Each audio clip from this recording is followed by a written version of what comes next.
السلام علیکم ورحمۃ اللہ وبرکاتہ۔ الحمد للہ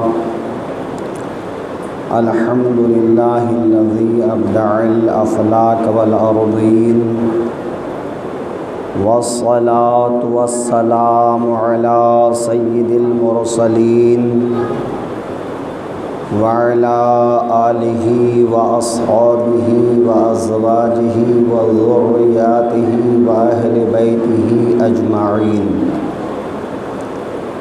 اما بعد فاعوذ باللہ من الشیطان الرجیم، بسم اللہ الرحمن الرحیم۔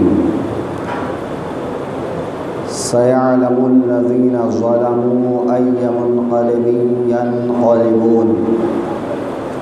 صدق الله المولانا العظيم وصدق رسوله النبي الأمين المتين الكريم، ونحن على ذلك لمن الشاهدين والشاكرين والحمد لله رب العالمين۔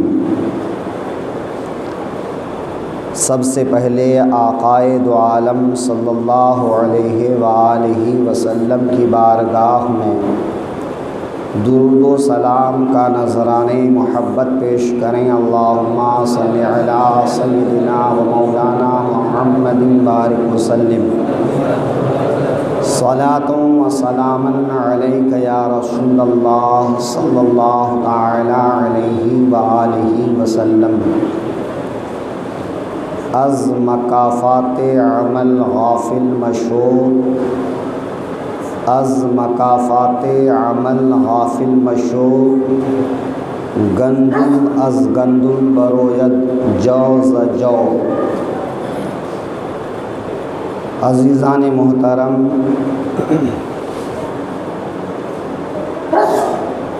واقعات کربلا کے سلسلے میں آج یہ عرض کرتے ہیں کہ یزید نے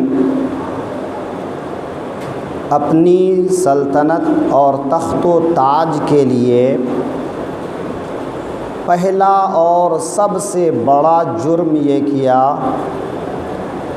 کہ آل رسول حضرت امام حسین رضی اللہ عنہ اور ان کے اہل خانہ، ان کے بچوں، بھائی بھتیجوں، ان کے ساتھیوں کو شہید کیا۔ وہ اپنی تخت و تاج کے لیے امام حسین کو سب سے بڑی رکاوٹ سمجھتا تھا۔ اس نے امام حسین کو شہید کروا دیا، لیکن اس کے بعد کیا ہوا؟ کیا اس کی تخت و تاج پائیدار ہو گئی؟ کیا اس کی حکومت مضبوط ہو گئی اور ایک لمبی مدت تک اس نے حکومت کیا، یا پھر حالات کس کروٹ بیٹھے؟ اس کو پہلے سمجھ لیتے ہیں۔ سن 60 ہجری کے رجب کے مہینے میں امیر معاویہ کا وصال ہوا۔ یزید تخت خلافت پر قابض ہو گیا۔ 61 ہجری محرم کے مہینے میں امام حسین کو اس نے شہید کروا دیا۔ جس وقت امام حسین کو اس نے شہید کروایا، اس وقت سیاسی حالات یہ تھے کہ عراق، شام، مصر، ان علاقوں پر یزید کی حکمرانی تھی۔ مدینے تک حجاز کا کچھ حصہ وہ بھی یزید کے ماتحت تھا، لیکن مکہ اور اس کے اطراف عبداللہ ابن زبیر ان کے ماتحت تھا، تو امام حسین کو شہید کرتے وقت بھی پوری مملکت اسلامیہ جس پر امیر معاویہ کی حکومت تھی، یزید کی حکومت قائم نہیں ہو سکی تھی۔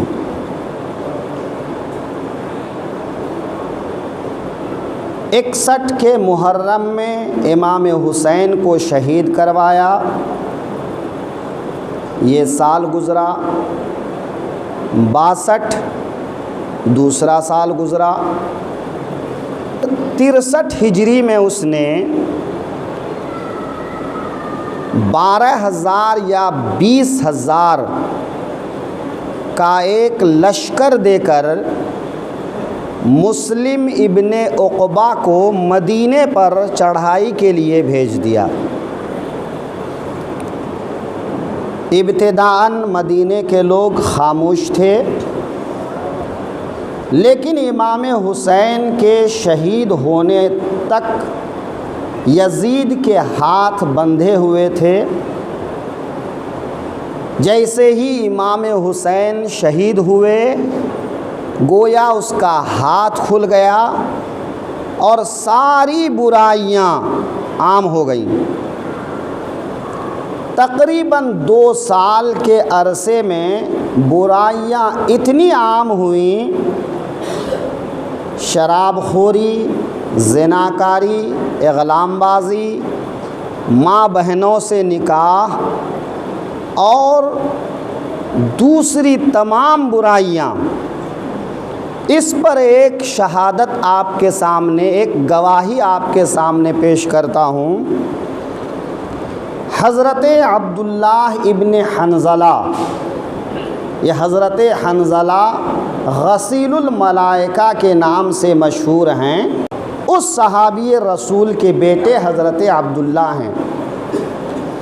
حضرت عبداللہ بیان کرتے ہیں کہ ہم نے یزید کی بیعت توڑ کر یزید کے خلاف خروج اس وقت کیا جب ہم کو یہ ڈر ستانے لگا کہ یزید کی برائیوں کی وجہ سے کہیں ہمارے اوپر آسمان سے پتھر نہ برسائے جائیں۔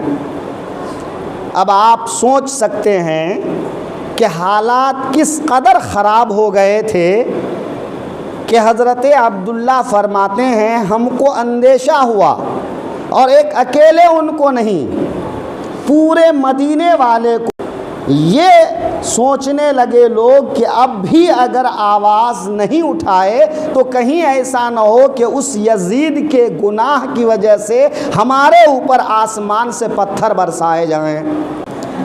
تو ہم نے اس پر خروج کیا۔ پتہ یہ چلا کہ برائیاں اس قدر عام ہو گئی تھی کہ مسلمانوں کو ان برائیوں کا دیکھنا مشکل ہو گیا تھا۔ مدینے کے لوگوں نے یزید کی بیعت توڑ کر اس پر خروج کیا۔ اسی طرح اور اطراف مملکت میں بے چینی پھیلی۔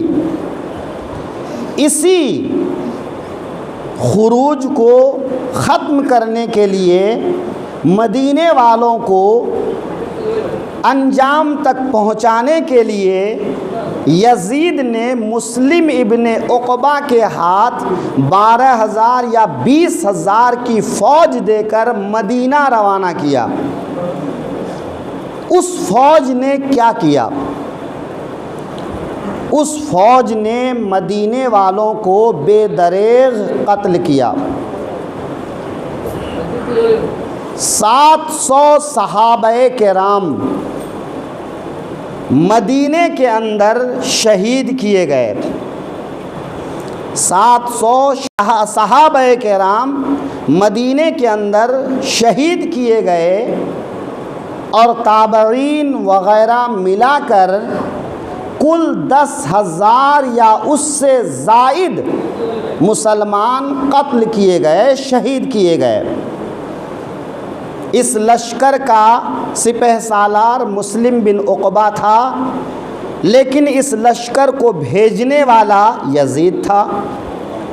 تو جو مملکت کا حاکم ہوتا ہے اس کے ماتحت والے جو ظلم کرتے ہیں، زیادتی کرتے ہیں، ان سب کی ذمہ داری اس کے سر پہ آتی ہے۔ لہٰذا ان سب کا ذمہ دار کون ہے؟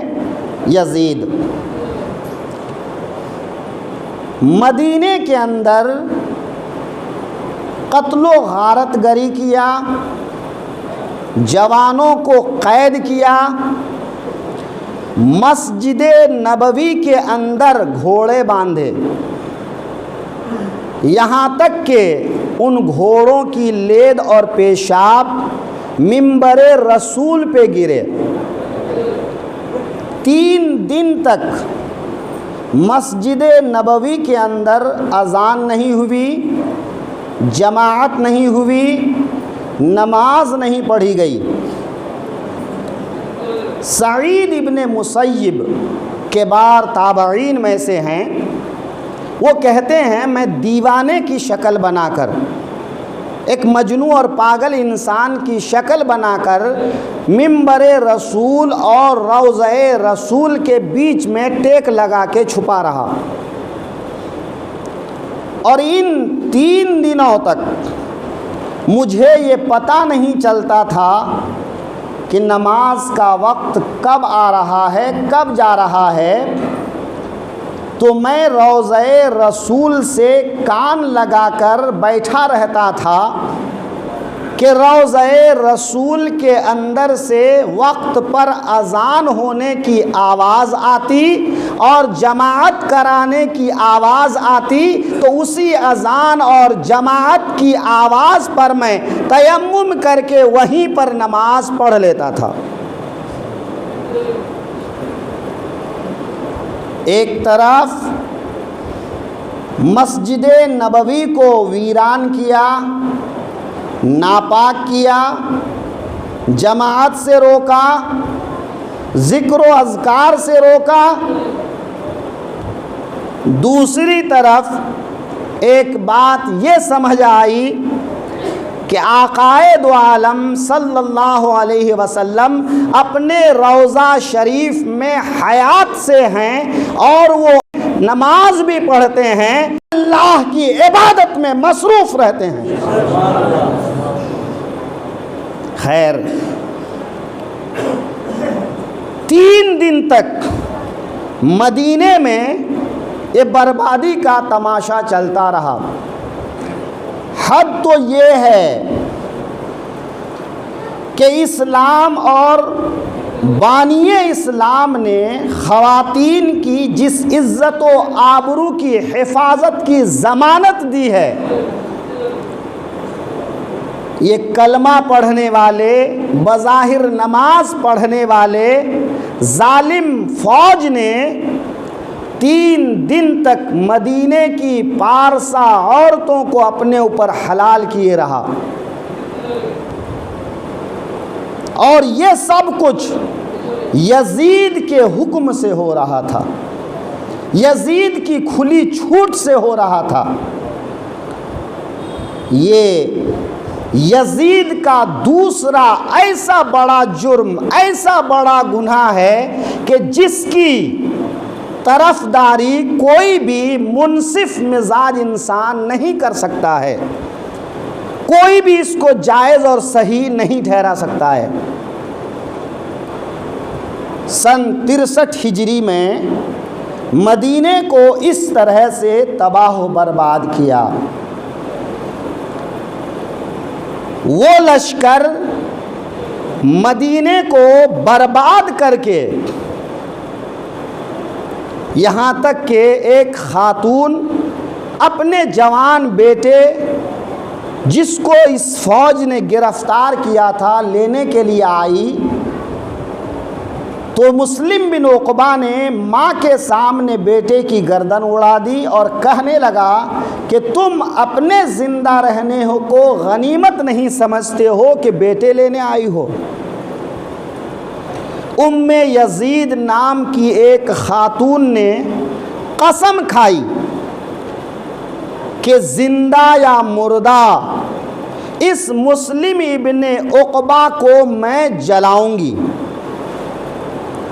یہ لشکر جب مدینے سے مکے کی طرف روانہ ہوا تو بیچ راستے میں اس پر فالج کا اٹیک ہوا اور مر گیا۔ لشکر کا سپہ سالار حسین ابن نمیر بنا۔ مسلم بن عقبہ کو بیچ راستے میں دفن کیا، لشکر آگے بڑھا اور مدینے میں اس خاتون کو پتہ چل گیا۔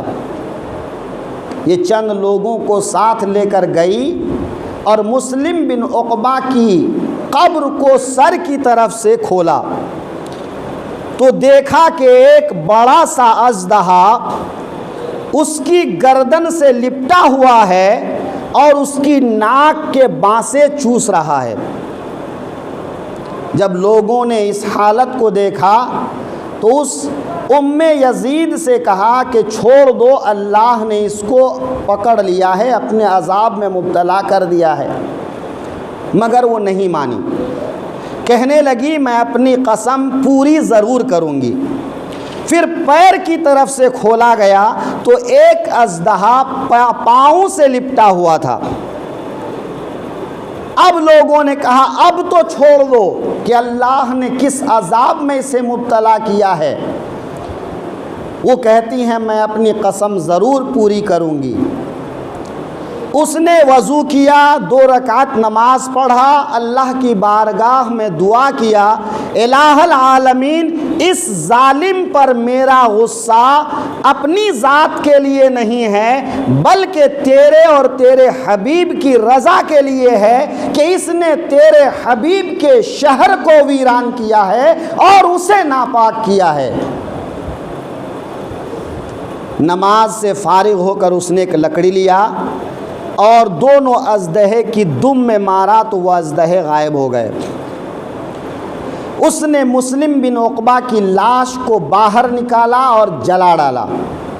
اس طرح اس نے اپنی قسم پوری کی۔ حسین ابن نمیر 64 ہجری کو مکہ مکرمہ پر حملہ کیا۔ دوسرے 30 دن منجنیق کے ذریعے سے خانہ کعبہ کے اوپر اتنے پتھر برسائے کہ خانہ کعبہ کی دیواریں شکستہ ہو گئیں، چھت گر گئی اور روئی کے گالے بنا بنا کر آگ لگا کر گندھک میں بھگو کر آگ لگا کر اس طرح پھینکے کہ غلاف کعبہ جل گیا اور خانہ کعبہ میں حضرت اسماعیل کے فدیہ کے طور پر جو دمبا ذبح ہوا تھا اس دمبے کی سینگ وغیرہ وہاں پر محفوظ تھی، وہ چیزیں جل گئیں۔ یعنی خانہ کعبہ برباد ہوا۔ کس کے ہاتھوں؟ فوج کی کمان حسین ابن نمیر سنبھال رہا تھا، لیکن اس فوج کو بھیجنے والا یزید تھا۔ تو یزید کے ہاتھوں یہ تیسرا بڑا گناہ، تیسرا بڑا جرم ہوا۔ 2 مہینے تک حرم کے لوگ گھر سے باہر نہیں نکل سکتے تھے، وہ اپنے گھروں میں قید ہو کر رہ گئے تھے کہ عبداللہ ابن زبیر کو خبر پہنچی کہ یزید حمص نامی شہر میں مر گیا۔ اس نے چلا کر کہا اے ظالمو، تم کس کے لیے لڑ رہے ہو؟ تمہارا ظالم حاکم تو مر چکا۔ لیکن حسین ابن نمیر کو یقین نہیں آیا۔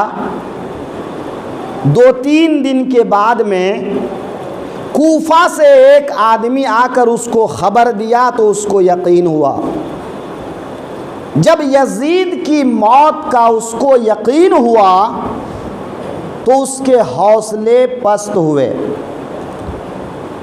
اور عبداللہ ابن زبیر کی فوج کا حوصلہ بڑھا.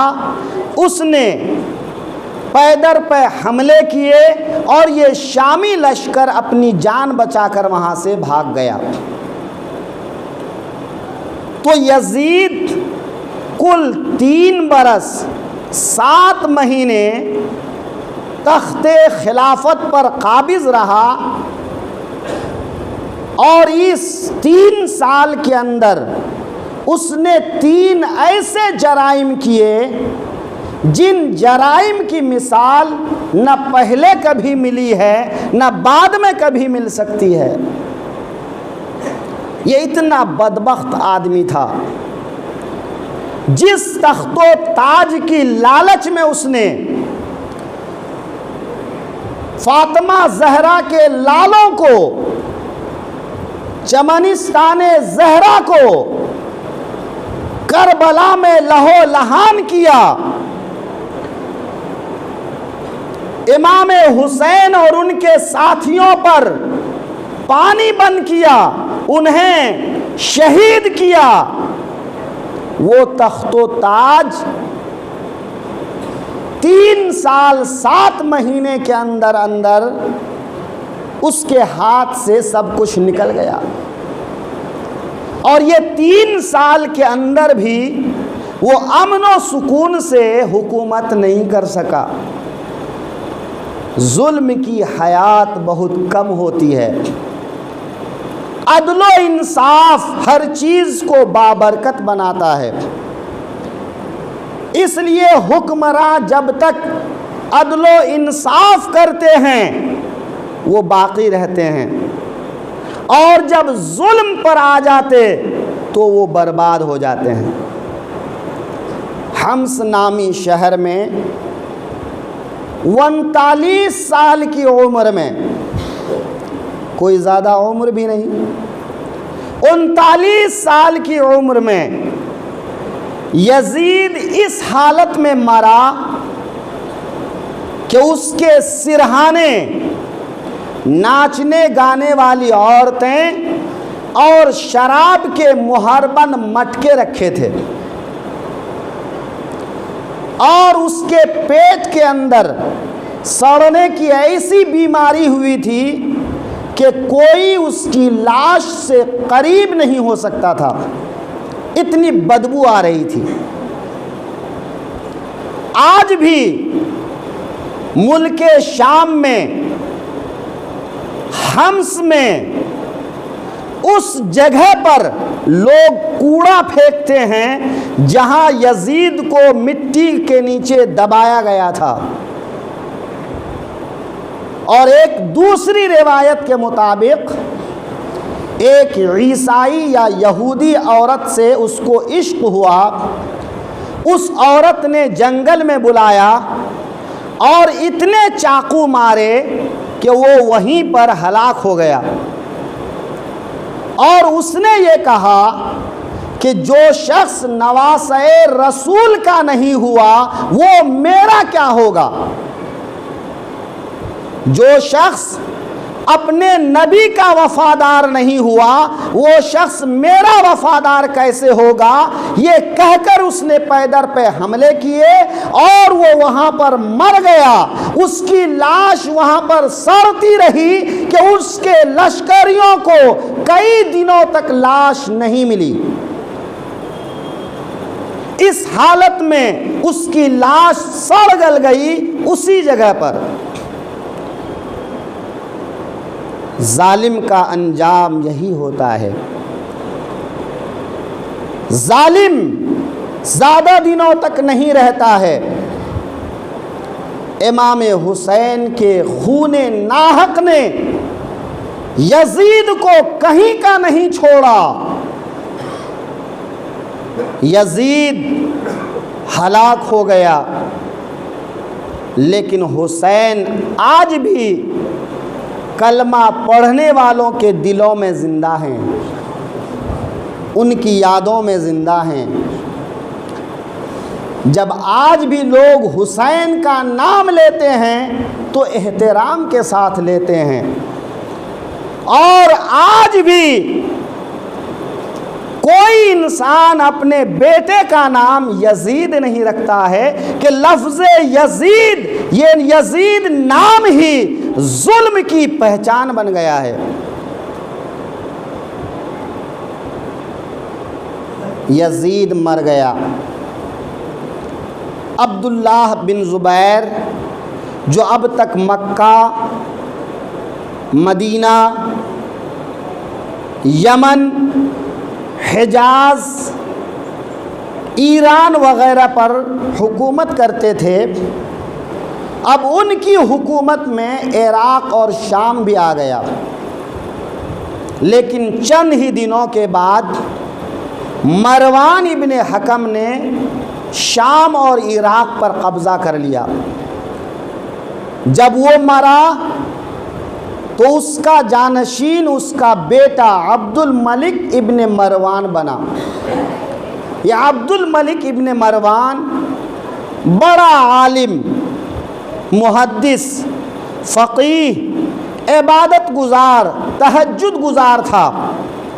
حضرت عبداللہ ابن عمر کہتے ہیں کہ لوگ بیٹا جنم دیتا ہے، مروان نے اپنے باپ کو جنم دیا ہے، لیکن جیسے ہی وہ حکومت پر بیٹھا وہ ظالم اور خونخوار بن گیا۔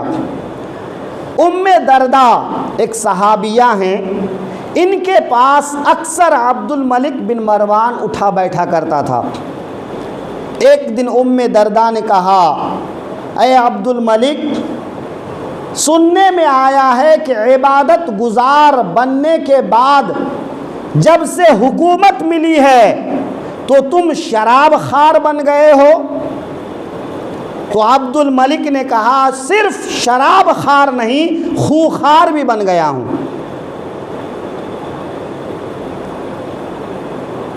عبداللہ ابن زبیر کی طرف سے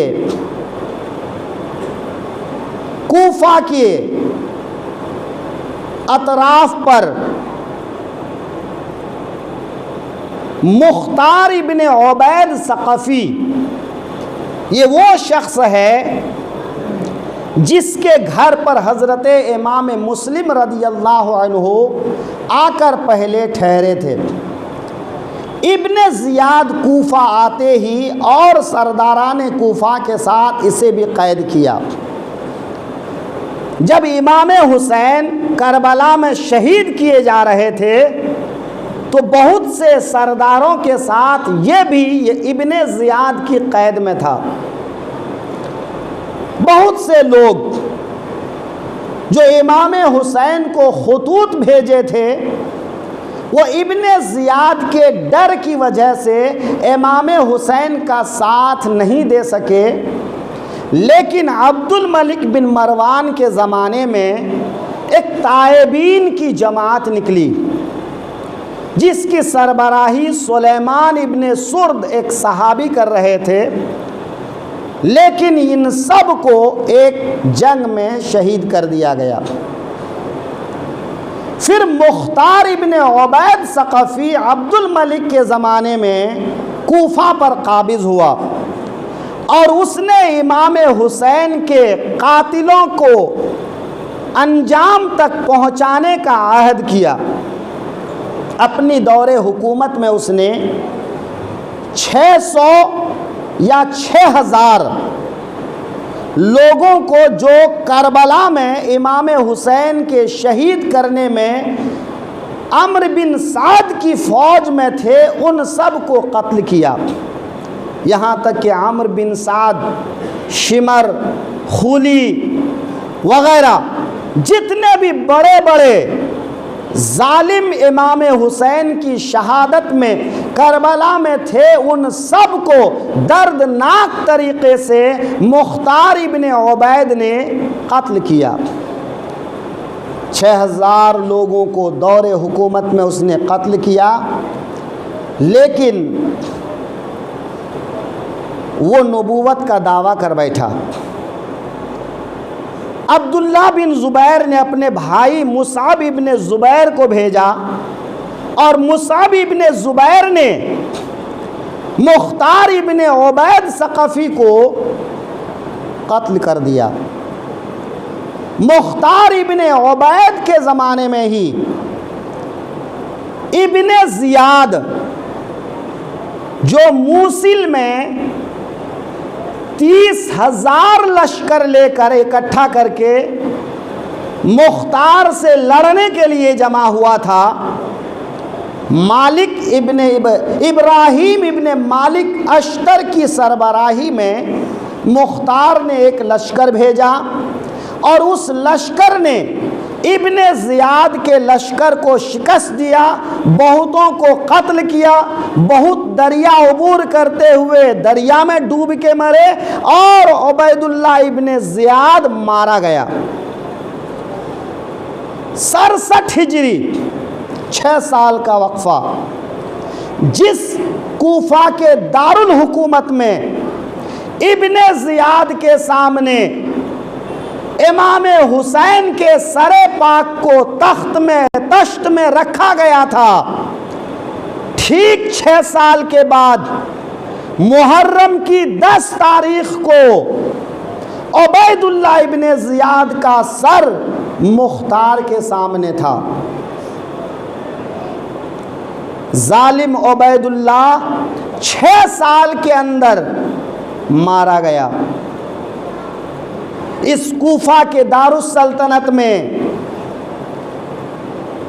امام حسین کا سر عبید اللہ بن زیاد کے سامنے، عبید اللہ بن زیاد کا سر مختار ثقفی کے سامنے، مختار ثقفی کا سر مصعب ابن زبیر کے سامنے، مصعب ابن زبیر کا سر عبد الملک بن مروان کے سامنے رکھا گیا۔